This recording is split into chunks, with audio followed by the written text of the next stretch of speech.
The Trump campaign brought dozens and dozens and dozens of legal challenges to test the result. They were heard again and again. And each of the time they were heard, they were found to be without merit. Republicans finally start to acknowledge Joe Biden's win. This is your final 2020 fix. This week was significant for one main reason, and that's that the Electoral College actually voted in all of the states across the country, giving Joe Biden enough electors to become the president. And once again, in America, the rule of law, our Constitution, and the will of the people prevailed.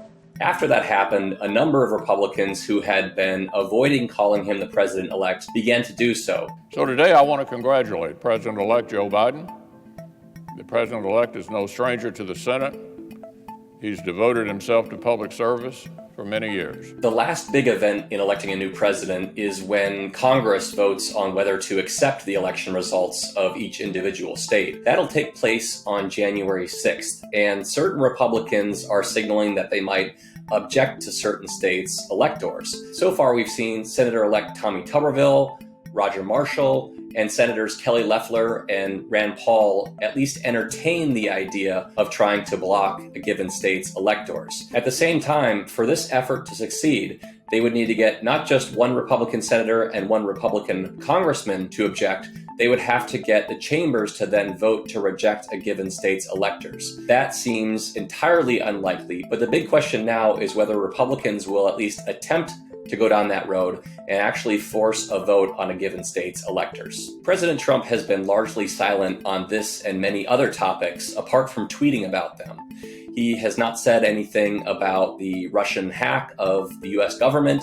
He has said little about the coronavirus pandemic, but he has remained interested in whether Republicans will stand by him in arguing that this election was stolen and trying to challenge those election results in Congress. No, it's not over. We keep going, and we're going to continue to go forward. We have numerous local cases where, in some of the states that got rigged and robbed from us. While the efforts to prevent Biden from assuming the presidency appear doomed to fail, there are implications for what it means for governance in the months and years to come. Biden has made a big show of saying that he can work with Republicans, and one thing that's clear from the 2020 election is that there will need to be bipartisanship to get anything done. And I'm pleased, but not surprised, by the number of my former Republican colleagues in the Senate who have acknowledged already the results of the Electoral College.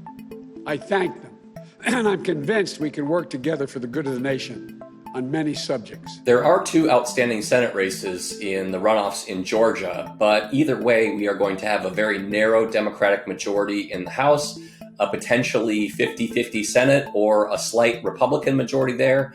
And that means that we will need to see bipartisanship if basically anything is to get done in Congress. And a final note today, this is our last edition of the 2020 Fix. We want to thank you all for watching and for sticking with the Fix throughout this election season, and we hope that we provided context and nuance in our coverage. Stick with the Fix and with the Washington Post for all of the latest political news and analysis in the months and years to come.